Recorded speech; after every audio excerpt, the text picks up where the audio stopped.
梶原先生、お願いします。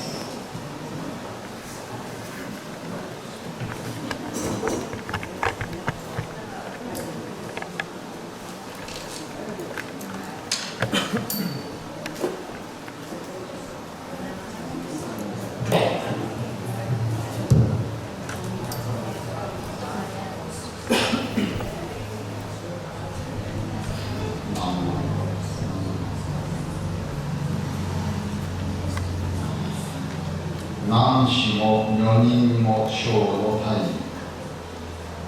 男も女も罪の深い者たちは諸物のお慈悲を頼りにしても、今は末法の世ですから、諸物の力ではとても救われません。ところが阿弥陀如来は重悪暴虐の悪人をも救うという優れた願を起こし、御仏となられた方です。私を深く頼んで双心なく信じる修行を助けることができなければ、私は悟りを開かないと誓われた阿弥陀如来ですから、私たち修行が浄土に往生することは疑いありません。ですから、いかに自分の罪が深くとも、一心に阿弥陀如来にお任せして、お助けくださいと疑いなく信じた者は、10人は10人、100人は100人、皆浄土に往生することは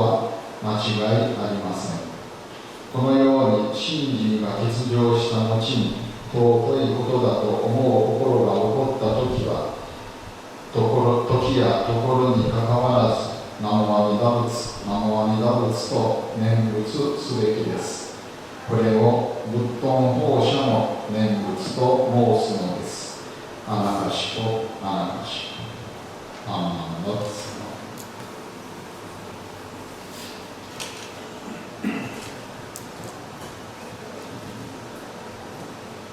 南無阿弥陀仏。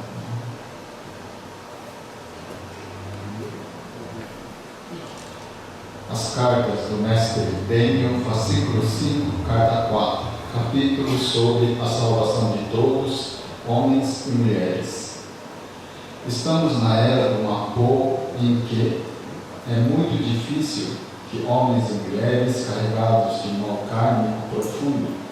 mesmo confiando no voto compassivo dos vários Budas, possam ser salvos pelo poder destes Budas. Por isso, aquele a quem chamamos Buda Amida, Buda superior a todos os Budas, fez o voto grandioso de salvar até mesmo os seres que cometeram os 10 males e as 5 ofensas. Foi ao cumprir esse voto que ele, Bodhisattva Dharmakara, se tornou o Buda Amida. Não deve haver dúvida alguma quanto ao nosso nascimento na terra da bem-aventurança, pois Amida fez o voto segundo o qual, se aquele que na primeira percepção instantânea confiar profundamente a mim a sua salvação e ainda assim não for salvo, que eu não alcance a realização suprema. Por isso, confiemos profundamente no Buda Amida, com a mente concentrada e em completa devoção, e seremos salvos por ele. Não nos atormentemos com a profundidade do mal kármico que carregamos. Quando a mente confiante, Shinji, se consolida na primeira percepção instantânea, 10 entre 10, 100 entre 100, todos nasceremos na terra pura. Não tenham dúvida alguma disso. Quando vivenciamos um sentimento de admiração invade nosso coração e recitamos Namo Amitabhas, Namo Amitabhas. Não importa o momento, não importa o lugar. Este é o Nembuts de gratidão pela bondade do Buda. Reverenciamos sempre, reverenciamos. Namo Amitabhas.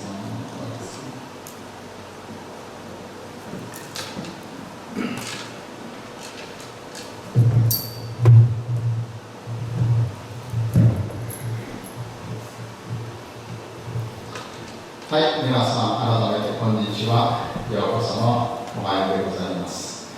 2015年度と物販万願寺の花祭り法要、また乾物へとも言いますけれど、これはもう皆さんね、毎年こうしてご縁になっていただいておられる方々であるかと思いますので、申すまでもないことではありますけれど、お釈迦様ですね、仏教を今から2600年前にインドでお悟りを開かれて仏陀となられて、この真実の教え法を説かれたお釈迦様のお誕生日をお祝いさせていただく法要でございます。この法要を通して私たちこの命をいただいているものがこのお釈迦様が説かれた真実の教えに出会わさせていただき、自分自身がこの命の尊さ、命を大切にさせていただく本当の道を歩まさせていただくというご縁をいただいているのが本日のご法縁なんですné. Então hoje nós estamos aqui participando deste ofício, né? Sejam todos bem-vindos, o ofício de Hamamatsu, que é a comemoração de nascimento do Buda Shakyamuni, fundador do budismo. Nasceu há mais de 2.600 anos atrás na Índia como príncipe, né? De um clã chamado Sakyas. E depois de 29 anos na vida palaciana que ele viveu, no conforto, no luxo, né, na riqueza que ele tinha, ele abandonou tudo isso, depois adentrou a floresta,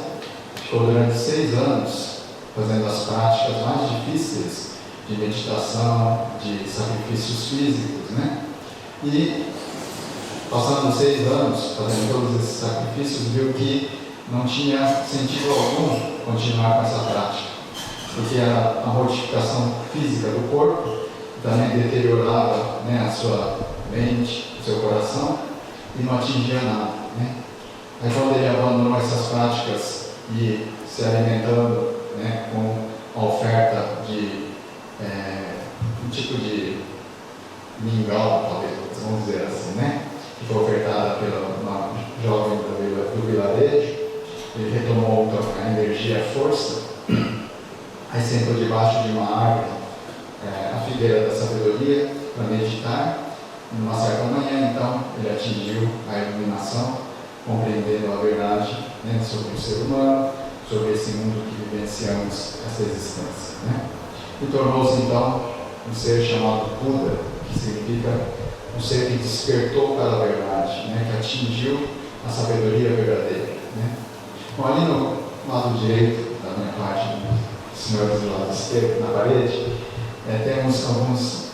umas figuras, né, quadros, que representam, né, os episódios importantes da vida do Buda Shakyamuni, fundador do budismo, né? Agora há pouco, né, durante a parte ritual aqui de leitura do Shoshinge,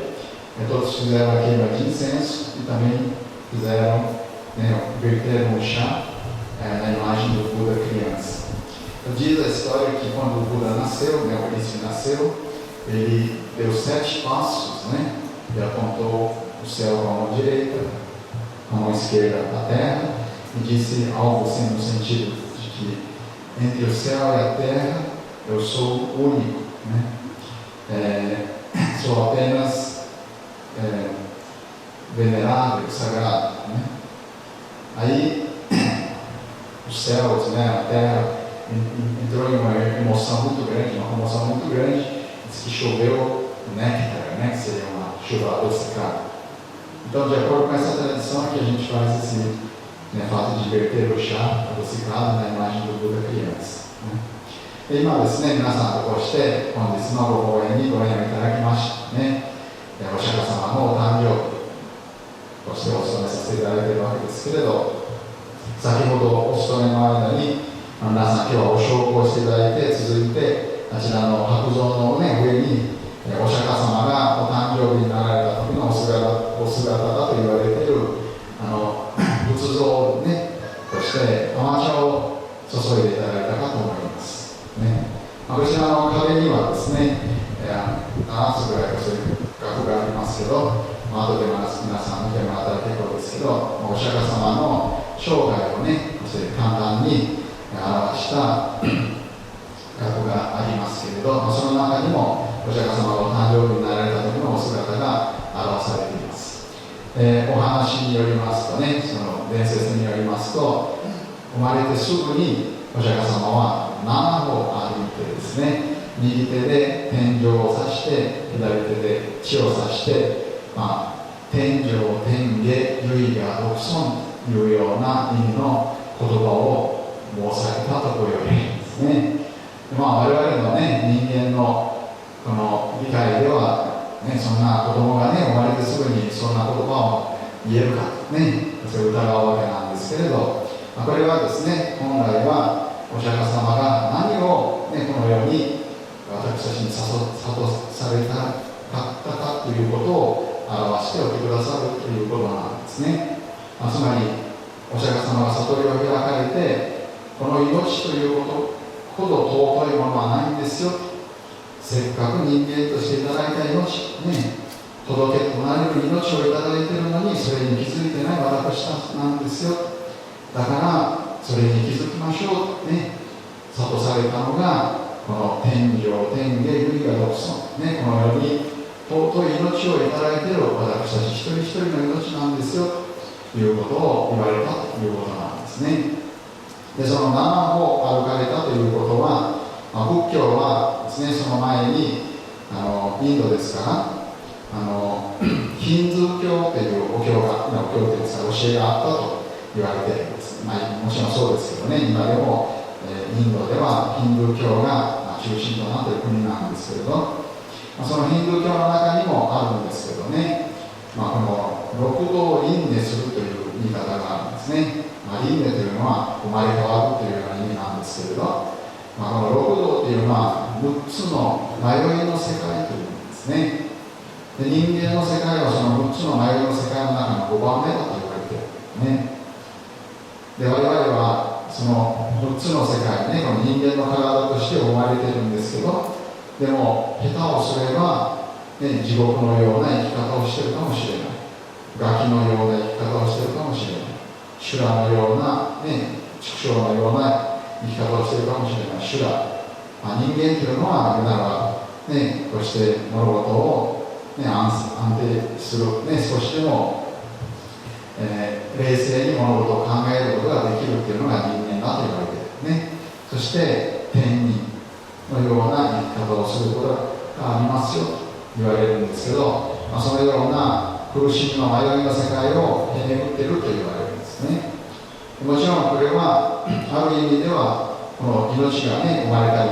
亡くなったりするという生まれ変わりという言い方にもなっているのはあるんですけれど、今この人間として命をいただいていながらも人間と本当に人間らしい生き方ができないということもあるんですよということも言っているんですね。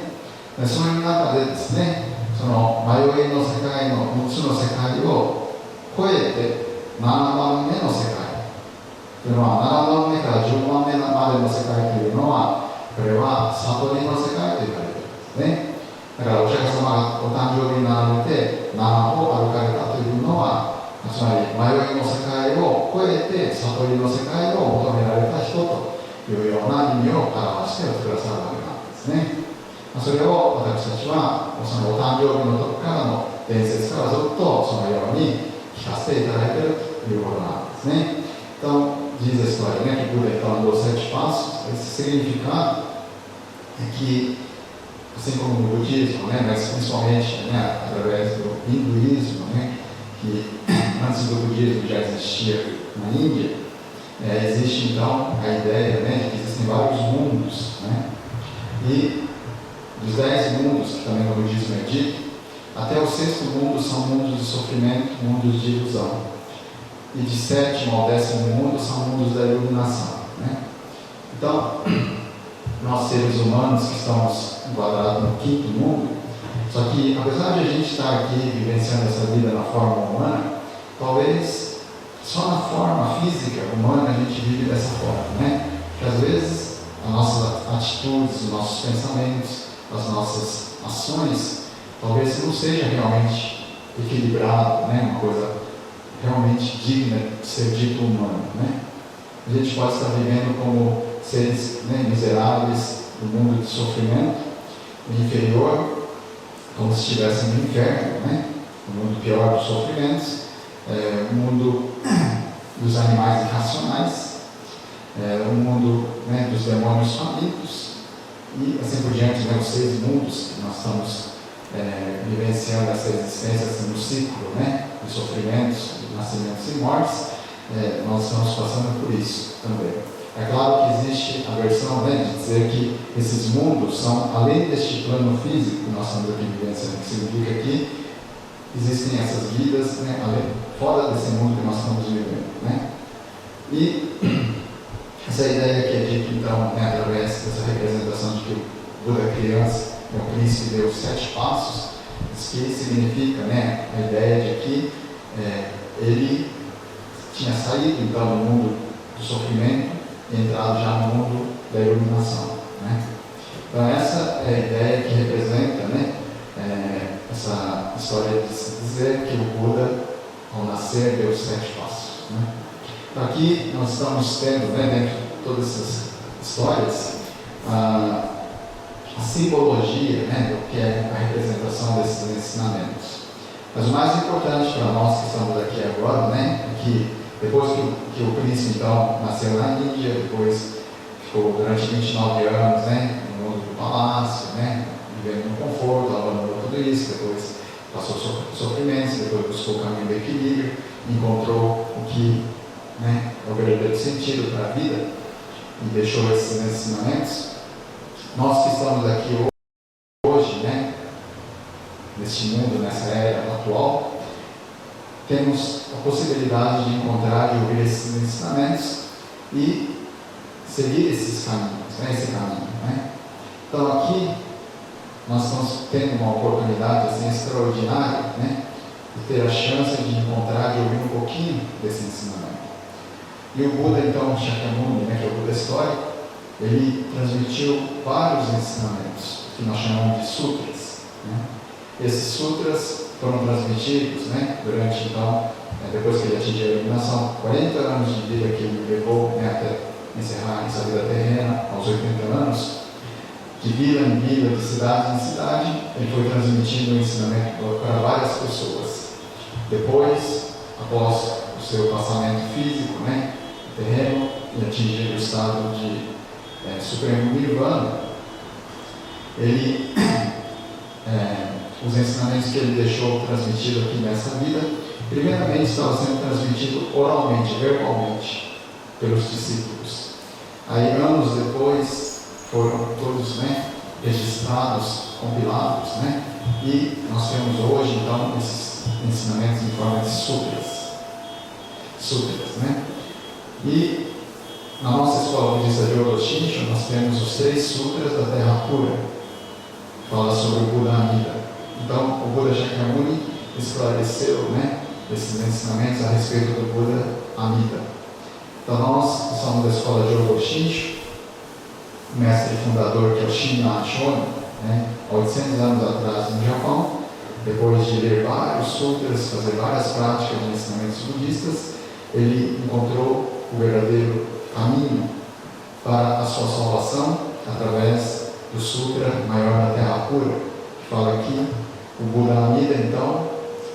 fez o voto de que se não salvar a todos, né, se não assegurar a salvação de todos, ele não vai se tornar Buda.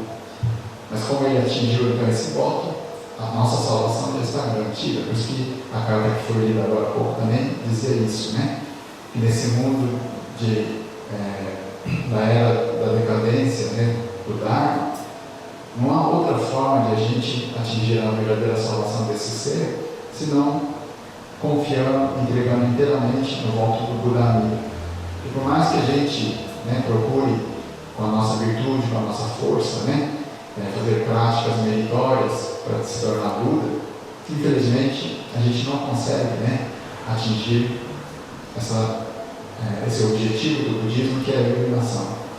a nossa força, a nossa virtude. Né? Bom, quem acha que consegue, então, que siga esses caminhos que eu oriento dessa forma. Né?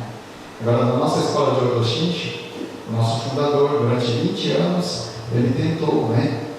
seguir os caminhos, atingir a virtude suprema para se tornar Buda com seu mérito, com a sua força. Mas ele viu que quanto mais praticasse, quanto mais seguisse o ensinamento, quanto mais estudasse o ensinamento, ficava longe, né, desse objetivo. Mas aí encontrou com o mestre, né, Homer, que transmitiu esse esclarecimento de que, por justamente a gente ser esse ser tão falível, tão ignorante que somos, que na verdade o Buda Amida está atuando sobre cada um de nós a todo instante, nos chamando, né, nos tranquilizando. Confie em mim que eu vou fazer com que você venha se tornar Buda também. E essa confiança, esse voto, está concretizado nesse Namo Amidas. Né? Então, quando a gente atende esse chamado, nós, na verdade, já estamos assegurados dentro dessa grande compaixão. Então, quando há um momento, né, que a nossa vida terrena encerra nesse mundo, nós teremos um nascimento imediato no mundo da iluminação do Buda e nos tornamos Budas também. Né? Assim foi esclarecido pelo mestre Shina, porque o Buda Shakyamuni, há 2.600 anos atrás na Índia, quando ele fez a meditação, ele teve que despertar, né, esse encontro com a verdadeira sabedoria do Buda Amida, e entendeu que existe a ação desse Buda a todo instante sobre cada um de nós. Né? Então, nós estamos aqui tendo essa oportunidade hoje aqui nesse tempo, né, de nos encontrarmos com esse ensinamento. É uma coisa extraordinária, né? Essa chance que a gente está tendo aqui agora. E quando a gente entende isso, não há mais o que fazer senão, em retribuição a toda essa benevolência, essa dádiva, a gente agradecer, recebendo na mão delas. Né? Para nós, na Ryodo Shinshu, isso é a coisa mais importante, a reverência, a recitação do Nenbutsu, atendendo ao chamado do Buda Amida, confiando plenamente nesses votos. Né? それで今日ね、皆さんとご一緒にこのお寺で花松お釈迦様がお誕生日になられて真実の妙教え、ね、を説かれたことによって800年前に親鸞上人がですね、日本で20年比叡山という山の上でその当時の仏教の教えのね、伝えておられた教え、もちろん今もそこではその天台宗の教えをずっと組んでおられるお坊さんたちもたくさんおられますけれどもね、親鸞上人は800年前にその比叡山の山でその当時の教え、修行をずっとされたわけなんです。20年されても自分の力、自分の能力では仏にはなれない、ね、でもその山を降りて法然上人というお師匠さんに出会った時に、そのような私たちだからこそ阿弥陀様が心配するなよ、任せなさいよ、私があなたを必ず仏にします、そのように働いておいてくださるんですよ、教えてくださったんですね。でその見教えをしっかりと受け止めて、あ、そうだったんだな、この私の力では仏になれない、だからもう阿弥陀様の方から仏にしてくださるという願いを持って働いてやってくださる、ね、でそれに気づかれたときに、その法然上人の伝えられたお念仏の見教え、これを浄土真宗、ね、この私が必ず仏になれる、お浄土に生まれることができる真実の教えであると言われたのが浄土真宗だと言われたのですね。だから決して浄土真宗というのは親鸞上人にとっては一つの宗派の名前ということじゃなかったんですね。親鸞上人がお亡くなりになられて、後にお孫さんとかね、その次の世代の孫さんたちがその見教えをずっと読んでいかれて、あ、これは真実の教えだということから一つの宗派とまた成り立ったわけなんですね。だから親鸞上人ご自身には浄土真宗というのは宗派ではなかったんですね。それは正しい真実の教え、必ずお浄土に生まれて仏になれる教えであるというように、法然上人が受けたまった教えを大切にされたということだけなんですね。でも今日そういうね、お釈迦様からずっと続けて伝えられた教えがあるから、今こうしてこのトッパーの町で2015年の今日この日にこのお寺の中でね、こうして御教えに合わさせていただいているということができているわけなんですね。だからどれだけのね、長い時間の中にどれだけのたくさんの人につながりがあって縁があってね、こうして私たちはそのご縁に出会わさせていただいているからということなんです。それを深く知らさせていただきます。もったいないことだな、尊いことなんだな、素直に少しでも喜ばさせていただくことができるんですよね、教えてもらうわけなんですね。それをこうして喜ばさせていただくのが、我々浄土真宗では仏様の前だけでもね、せめて仏様の前でも素直に手を合わせて、なんだとね、その仏様の呼び声にお答えする人生を大切に歩まさせていただくということになるわけなんですね。これは今日こうして皆様とご一緒にですね、ご縁をいただいているということは本当に尊いことなんです。これはもう一回きりなんですね。今までずっと皆さんもね、花祭りと4月にこちらを毎日来てくださったから、今日こうしてこちらに来られる時も、今日もまた花祭りかなという考えでおられたかもしれませんね。でもそれはその年の花祭りの法要は確かにありますけれどね、お寺が続く限りはね。でも今日この日のこの時間のこのご縁というのは一度きりなんですね。私たちの人生には二度と同じというものは一回もないんです。ただ一回だけなんです、すべてね。だからお釈迦様が明らかにされたそれもそうなんですね。私たちは自分の命をごしていただいてね、それぞれ10年、20年、30年、50年、100年として人生を歩ませていただきますけれど、なんかもう毎日同じようなことをやってるんじゃないかなというような気持ちになってしまうね。だから何にもありがたくない。何か特別に面白いこと、何か特別に、ね、自分の好むものが自分、ね、思うようになっていたら喜ぶかもしれないけれど、そうでなかったら、またこれをしなければならない。監査だ、大変だと、ね、いうような気持ちにしかならない。ね。でも今ここに命があってこうして生かされているということが本当に尊いことなんですよ。これは本当に難しいことなんですよ、ね、いうことを本当に知っていったら、もったいないことだな、ありがたいことだなって喜びになるんですね。それを本当に知っていきましょうと教えてくださったのがお釈迦様でありね、たくさんのね、人となられるね、師匠さんとなられるようなね、高僧の方々ねの教えなんですね。その見教えを私たちは今こうしていただいている。どれだけね、本当にありがたいことであるかと少しずつとね、知らさせていただくということが大切なんですね。でその中で私たちはじゃあ今の自分のいただいている人生をどのようにしていかなければならないね。自分さえ良ければいい、人はどうでもいいね、言うんだったらよくはならないんです。なぜかと言いますと、お釈迦様はみんなつながってるんですよ。みんな縁によってどこかにね、何かのつながりはあるんですよ。だから他の人が苦しんでいるのに自分だけが喜ぶ、自分だけが幸せになれるということは本当は成り立たないんですよ、教えてくださってるんですね。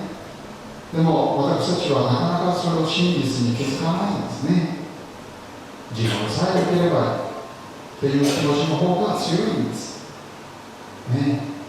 で、下手をすれば人を拒ませてまで、ね、人を傷つけてまで、今の世の中はだんだんとね、人の尊い命まで奪って自分の思うようになっていこうと思ってるね。とんでもないことなんですね。当に幸せになろうと思ってもなれないのは当たり前のことなんですね。ですからその本当のことが分かっていない私たちの在り方をお釈迦様はね、瞑想されて、この人間というものは本当のことを分かっているつもりなんだけど本当のことというのが分かってないんだなと気づかれたんですね。これが本当の悟りの内容なんですね。人間は無明なんですよ。本当のことが分かっている、正しいことが分かっていると思っていながら何も分かってないと言われたんですね。だから苦しんでいくんですよ、でもこの世の中にはもちろんね、苦しみがたくさんいろいろあるんです。でも我々は自分はいいことをしている、正しいことをしている、間違ったことはしてないと思って物事をやってるね。でも本当の仏様の方から言いますと、間違ったことをたくさん分からずにやってるんです。だからその結果を自分が受けるときに苦しんでいかなければならない。当たり前のことなんですね。でそれに気づいてないんです。それではいけませんよと。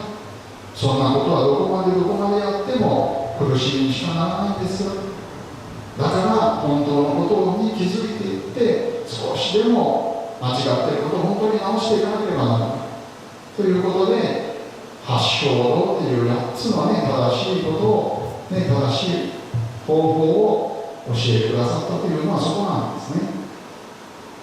Então, quando a gente está aqui vivenciando essa vida, nosso dia a dia, a gente pensa que a nossa vida diária, né, uma coisa tão óbvia, tão natural, a gente não agradece por isso, né? Mas, no momento que a gente ouve atentamente o ensinamento, né, vai chegar a entender que isso, na verdade, não é óbvio, né? É uma grande dádiva poder estar aqui vivenciando este momento. Então, isso é uma grande alegria, né? Mas se a gente não percebe isso, o que aflora no nosso dia a dia, no nosso coração, no nosso ser, eu quero isso, eu quero aquilo, eu quero ser assim, eu quero ser assim, né? Hoje em dia, cada vez mais, cada um insiste só no seu egocentrismo, no seu egoísmo, na sua ignorância. E o que está acontecendo, né? Cada vez mais, as pessoas, né, até prejudicando o outro, até tirando a vida de outras pessoas, quer ser feliz. Mas não há como, né, a gente ser feliz dessa forma. Por quê? O esclarecimento que o Buda fez nesse mundo, todos nós estamos aqui nesse mundo dentro de uma lei da interdependência de seres, né? Em algum lugar, em algum momento, todos nós temos algum tipo de ligação, direta e indireta, coisas visíveis, coisas invisíveis, todos nós estamos ligados nesse mundo. Então, se a gente prejudica outros, no final das contas, você próprio está se prejudicando. A gente não entende isso, né? E pensa que, prejudicou o outro que vai ficar ali sofrendo e o outro tem nada com isso. Tudo que a gente faz vai ter resultado, vai ter consequência. A lei da causa e efeito, né? Só que como a gente está pensando, eu estou fazendo a coisa certa, e quando a gente sofre, o que eu fiz de errado? Aí a gente começa a dar culpa em cima dos outros, responsabilidade de coisas erradas, coisas ruins que acontecem na nossa vida, tudo culpa dos outros. Aí já está plantando mais sementes de sofrimento de novo, porque está fazendo coisa mais errada de novo. Então esse ciclo vicioso da nossa ignorância, a gente continua fazendo. O Buda Shakyamuni, então, meditando, né? Ele entendeu que nós somos isso, seres ignorantes, que está acreditando que sempre está fazendo a coisa certa, sempre está fazendo a coisa correta, sem entender, sem saber, está fazendo tudo errado, que vai ter que sofrer por causa disso, né? Então ele deixou esclarecer as 8 formas, né, corretas para a gente vivenciar essa vida. E o primeiro caminho, né?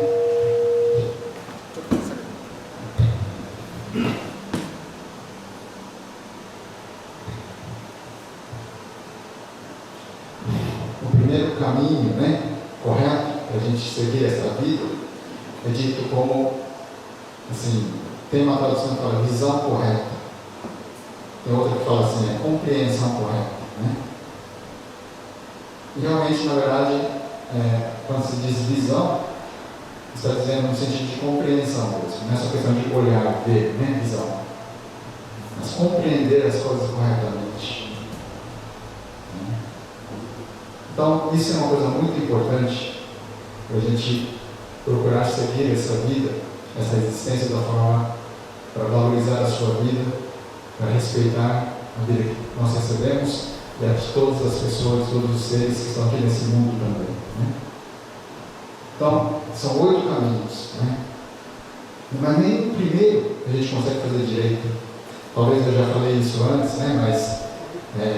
teve uma história que há muito tempo atrás eu ouvi dizer, né? Diz que tinha um médico, né, que era especialista em diabetes. Né? Aí, certa vez, ele foi convidado para ministrar uma palestra, né, no curso de medicina dos alunos, né, que vão se tornar médicos futuramente. Aí ele ficou lá fazendo a palestra, mais ou menos 1 hora, né, de palestra, falando sobre o assunto sobre diabetes. Aí quase no finalzinho, ele fez uma experiência, né? Que ele pegou assim um copo transparente, que tinha um líquido assim, amarelado, né? E apresentou para os jovens. Meus jovens, né? Aqui eu tenho em minha mão esse recipiente com a urina de um dos pacientes que eu estou cuidando agora, que é diabético. Vocês já ouviram talvez dizer que quem é portador de diabetes, diz que a urina é doce. Né? Então, vamos fazer uma experiência aqui para ver se isso se procede ou não, se é comprovado ou não. Aí diz que ele pegou, né? E fez assim.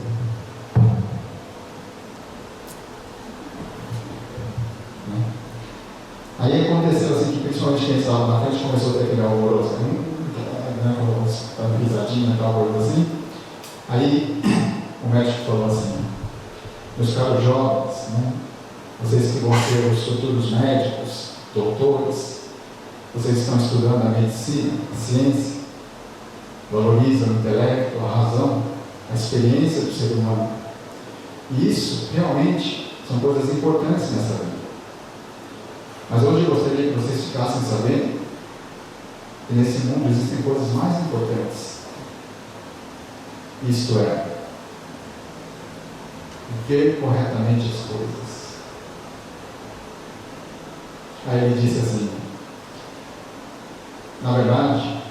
eu mostrei para vocês aqui a urina de um paciente, só que eu introduzi meu dedo médio e chupei meu dedo indicador. Né?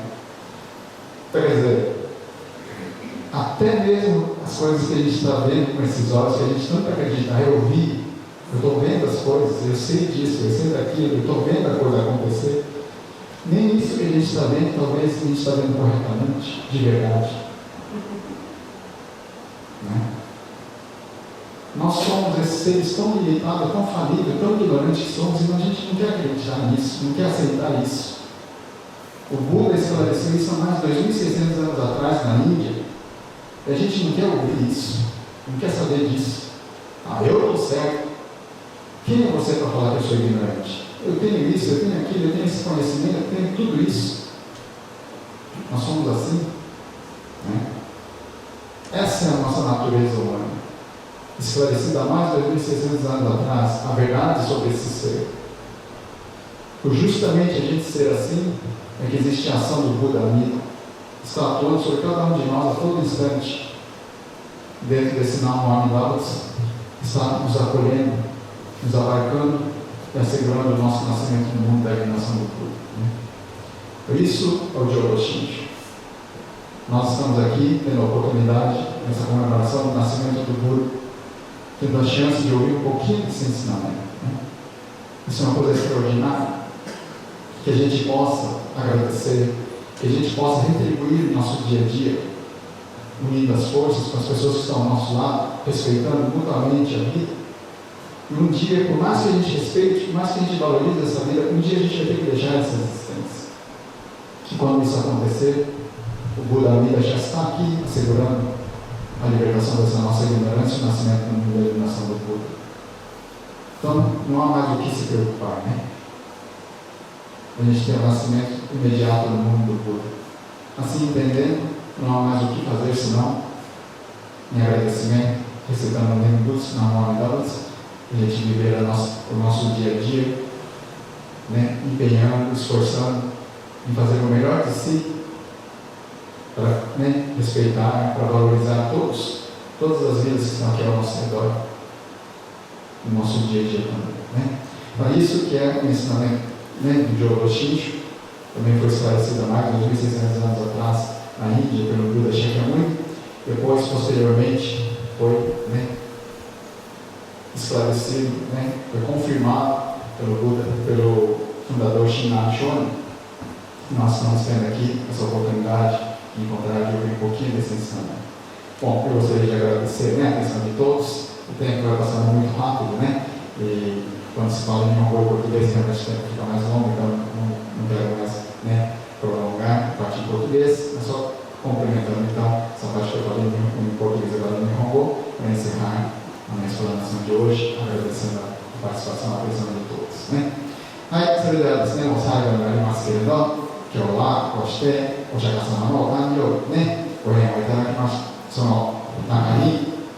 お釈迦様が明らかにしてくださったね、物事を正しく見ましょう。それによって人生をね、本当に大切に歩まさせていただく道があるんですよ。で、その正しくものを見るというね、その8つの行い、ね、道と言われますけれど、八正道、正しい道と言われているその教えの中に、まず第一番に正見と正しくものを見るという言い方になっています。で、そのことで、先ほどちょっとポルトゲーズももう申しましたけれどね、こういうお話を私は聞かせていただいたんですね。ある、ね、その糖尿病のね、患者さんたちの、ね、そして見てくださるお医者さん、ね、が専門お医者さんがある時大学の、ね、生徒たちにそして講義をするご縁をいただいたそうでございます、ね、でそこに行きまして、1時間ぐらいそういう話をされたんでしょう。でその最後にですね、こういうことをされたそうです、ね、集まっている皆さんに対してそして、ね、一つの入れ物にですね、黄色っぽい液体が入ってたそうです。皆さん、ね、ここに今私が見せているこの液体は糖尿病の患者のね、おしっこね、尿なんですよ。でもね、皆さんね、もう聞いておられるかもしれないけど、よく言われるのが、糖尿病の患者さんはおしっこがね、甘いと言われるそうですね。でもそれは本当に正しいことなんでしょうか、本当なんでしょうか。ではここで一つね、この実験をしてみましょうと言いまして、次のようなことをされたそうですね。指を入れ、その液体の中に、ね、入れて舐めたそうですね。そうすると、特に前に座っておられたね、生徒さんたちが、汚いって嫌だみたいなね、ざわざわざわとなったそうですね。すると、その先生は次のようなことを言われたそうです。皆さんはね、これからずっとね、医学を勉強し、ね、お医者さんになっていかれる。医学、科学、ね、人間の知識、能力、ね、そういう勉強をされるのは、これは尊いことである、素晴らしいことなんですよ。大切なことなんですよ。しかし、この命のね、この人生の上において、もっと大切なものが本当はあるんですよ。それを今日は皆さんに伝えておきたいとこう言われたんですね。それは何であるかと言いますと、物事を本当に正しく見る。つまり、お釈迦様が言うとその証券ということと同じことなんですね。言ってしまえばね。正しく物を見るということなんですよと言われたんですね。で、ここでちょっとお説明をしますけれどね、実を言いますと、私はね、今、皆さんにご見せた、この糖尿病の患者さんも、ね、この尿をね、おしっこに中指を指して人差し指を私は今舐めたんですよとこれはね、つまりこの実験をされたことによってですね、私たちはよく言いますよね。自分は確かに見ました、この目で確かに見ました。でも我々の人生の中においてね、確かにこの目を使っていろいろなものを見てはいるんだけど、本当に正しく見てるかというと、それさえ本当にできてないことがたくさんあるんです。それなのに、自分は確かなの、間違ってない、自分は確かなのだと思っているね。その実験を通して私たちは、自分も間違ってしまうんだなということが気づかされると思うんですね。そのような私たちである、間違いだらけでありながらも自分は間違ってないと思い込んでしまっているこの私に、名もあるダブスの仏様がね、どんなにそのような人生をね、どんなに長い人生であっても苦しみの人生になっていくかもしれませんよ。だからその真実に気づいてくださいよ、呼びかけておってください。それがナモアミダ仏の働きなんですね。そのお働きに出会わさせていただいて、そうだったな、間違いだらけの私でした、この私を必ず仏にしてくださる阿弥陀様でしたね。その仏様にお任せする人生、ご恩放射の日暮らし、またその教えを聞かせていただいて、我々の周りにいる人々とね、手を取り合って、この人生をどうか歩まさせていただく、ね、それを務めさせていただくというのが、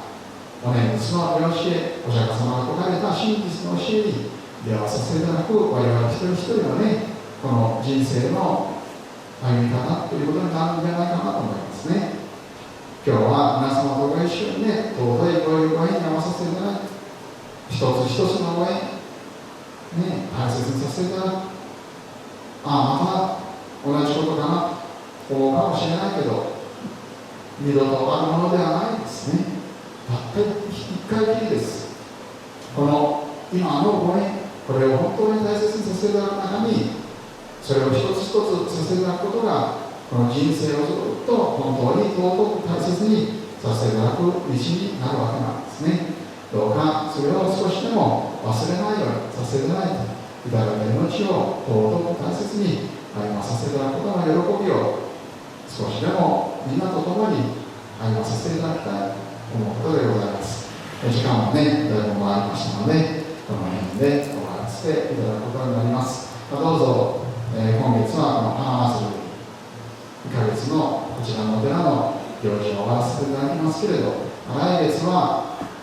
こちらのね、我々浄土真宗のね、見教えを明らかにしてくださった親鸞さん、親鸞上人のお誕生日をお祝いさせていただく豪誕への法要が務まることになります。ご縁のある方はまたお寺に足を運ばせていただいて、このご縁に合わさせていただくことをお誘い申させていただいて、本日のご講演を終わらせていただきたいと思うことでございます。最後に、先ほど読ませていただきましたご文章を、今度は現代語訳版で読ませていただいて終わらせていただきたいと思います。Ao final, gostaria de ler a carta do mestre Emênio, agora na forma original, para encerrar o ofício de hoje, né?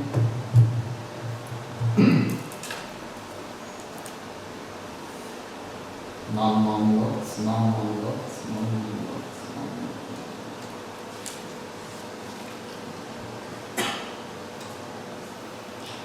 そもそも何しも女人の罪の深からん友柄は諸物の悲願の他を見ても今の自分が末ない悪性なれば諸物の恩力にてはなかなか叶わざる時なり、これによって阿弥陀如来と申し立て祀るは諸物に優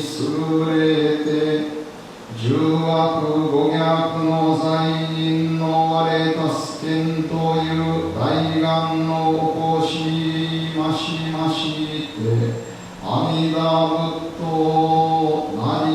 たまえりこの仏と深く頼みて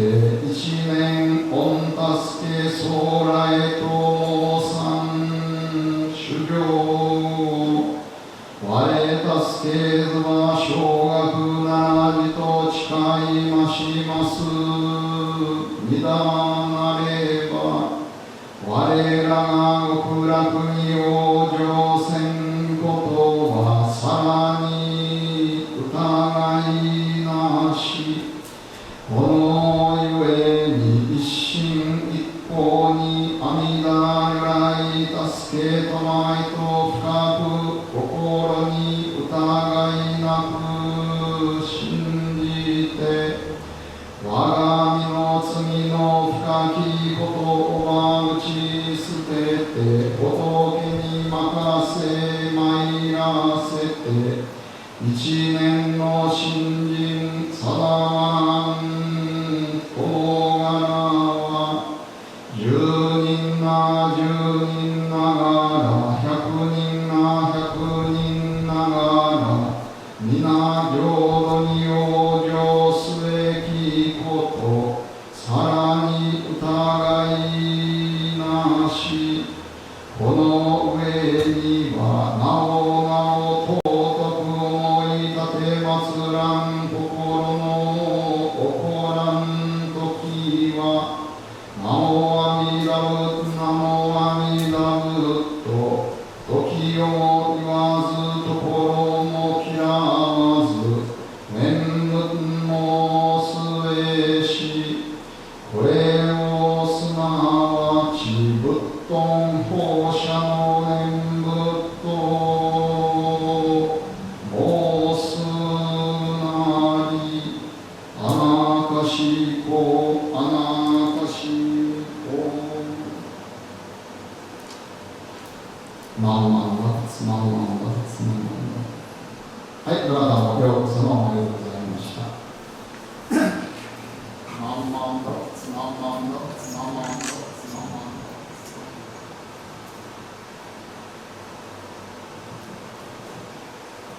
まんまんだ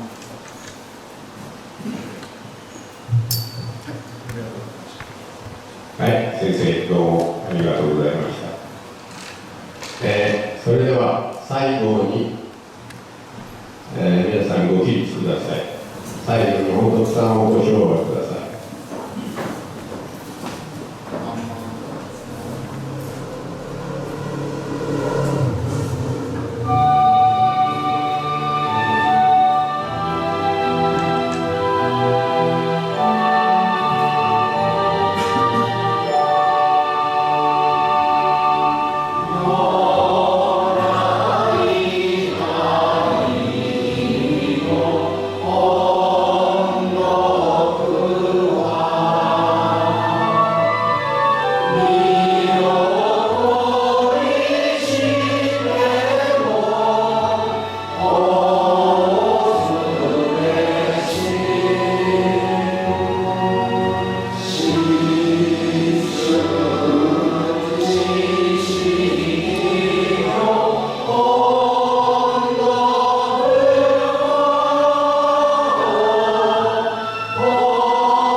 はい、ご着席ください。これをもちまして2015年度お花祭り法要を終わらせていただきます。皆さん本日はお参りいただきありがとうございました。はい、どうもありがとうございました。はい、ありがとうございました。お帰りなさい。くれぐれも気をつけて。